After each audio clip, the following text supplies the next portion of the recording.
So another episode of All Things Ecom. We're here again with Manoj, and today is going to be a very interesting topic. It's a case study of Supreme. We're going to be revealing their system, their marketing strategy, of how they've grown their. I think they're doing annually $17 billion. So we're going to be revealing their whole process, how they've been doing stuff, right? So the first thing we're going to be talking about the really crazy supply and demand scarcity system, right? The second thing is their high value reselling process, like how their customers can be reselling stuff on a so extreme, like high level prices, even more than they are selling it for, right? So if you're a reseller, like retail and like reselling, these kind of terms, right? The third thing would be Supreme, very specific audience targeting, right? We're going to be reviewing their niche, how they're marketing this stuff, the words, everything. The fourth thing is the power of their potential when it comes to collaboration, right, with brands, with PRs and everything. The fifth thing is their very loyal customer base, which is common sense. And as a bonus, the sixth thing, don't be exclusive like Supreme. And to understand that that bonus, you have to watch everything that has come before. So don't skip it till the end because you won't probably understand it. The supply demand scarcity system of Supreme. Basically, Supreme follow the low supply and high demand business model, like to create the scarcity in the space, like so that like people feel like kind of scarcity, I'd say, like of the products, to make it more valuable as well. And basically what they do is like they do not restock the products, and like that will also lead to the scarcity of the product as well. 100%. And I also think like when it comes to the scarcity, the power of branding is very important. You gotta understand that their scarcity, of course, they produce low amount of products, but you gotta understand that their whole marketing and branding strategy is already on point. They can be, doing low stocks, low drops, because they always know that whatever they will drop, they will always sell it. Like everything, like to the single piece, they will ever sell everything.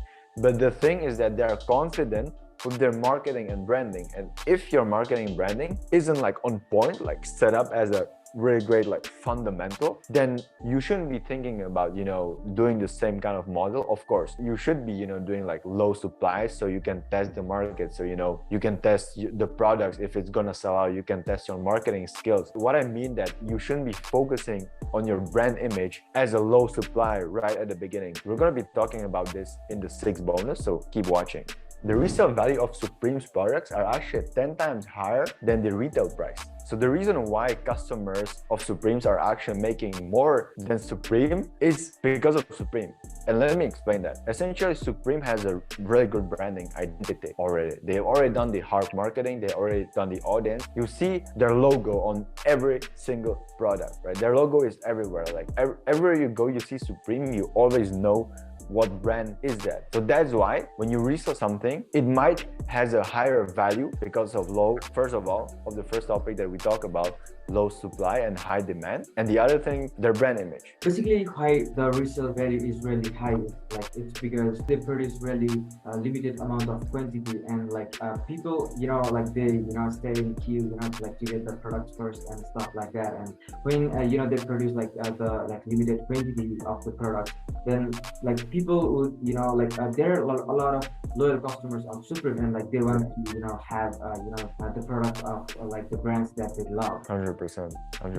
And also one thing is the collaboration power of Supreme, right? We're going to be talking about in the 4th topic, so wait for that. Supreme's specific audience targeting. Basically, Supreme, they started their brand like as an underground shop in New York, for basically like especially for the skateboarders. Their products were specially designed for skateboarders and like underground hip hop. Like they're promoting the underground hip hop culture through fashion as well. So they have really, positioned as a brand, like they have incorporated luxury, streetwears, and like uniqueness in the product as well, so that like they have that, different kind of audience. Sure, and they're targeting, the vibe, the skateboard vibe, basically skaters, that kind of vintage, very baggy drip that is also today, but essentially, fashion, music, stuff like that. But why we're saying this is not, because you should be also targeting those people. Maybe that is your ideal client, but why we're saying this, that of course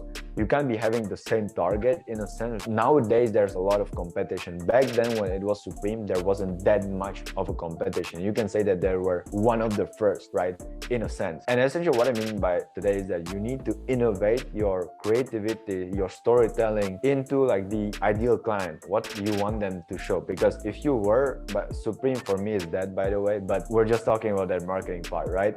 But if you were like a Supremes, you know, or if you are their client, then you understand their ideal client process or profile, right? So you understand yourself, you understand why you're buying this stuff, because, you know, maybe it's because of the collaboration, maybe it's because, you know, their stuff is cool for skating, maybe whatever it is, all of that stuff, that the reason that you're thinking of buying the Supreme stuff is the reason how you should think about your own customer. So basically you need to become your own customer. That's the concept of becoming your own customer. You need to think like your customer first so you can know them, because there's no other way. The extreme collaboration power of Supreme. So for example, you know, Supreme dunks, you know, everyone knows what are dunks, right? You've been probably reselling it till now, or you've been wearing it, whatever it is. That's the power of collaboration. And I'm not saying that you should go out there and, you know, contact Nike, you know, and ask for collaboration. Maybe if you can afford the collaboration, like, you can do it.